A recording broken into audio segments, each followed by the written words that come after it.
The nice thing about this is that it's a really satisfying procedure for everybody involved. We can fix the issue.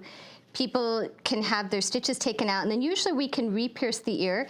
If it's just a simple repair, you can actually re-pierce it at about 6 weeks, and people can wear their earrings again. For a little bit more complicated flap like this, we usually wait about 3 months so that the collagen doesn't break or tear through. Nice. So we're just going to take the hair away from the wound, because the other thing about people's own hair is that if it goes back into a wound, ironically, it acts as a little bit of a foreign body. So you want to wait 6 weeks before you re-pierce, correct, Dr. B? At least 6 weeks, and sometimes when we do a little bit more complicated repair like this, then we wait about 3 months, actually, just so that all that collagen has had time to restore its structural integrity. In fact, there was a really interesting study that was done that how long after you do any sort of surgery, not just on the earlobe, it takes for that collagen to get its structural integrity back. And 6 weeks after any surgery, it's only 47% of the normal strength of regular skin.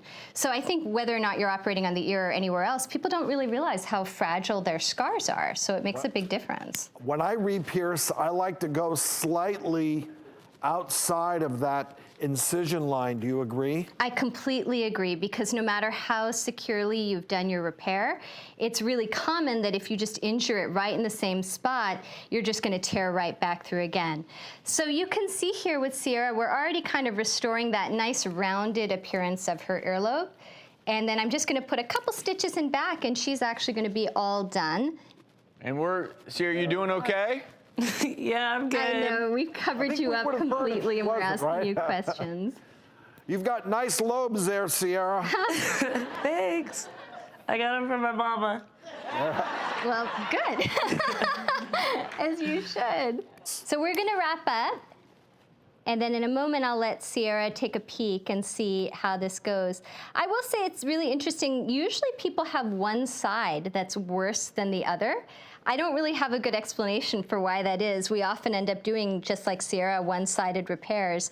Although sometimes people have managed to tear both, and we do both sides as well.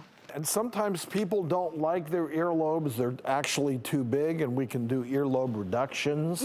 Sometimes people have what we call an attached earlobe, which is sort of like that pixie ear.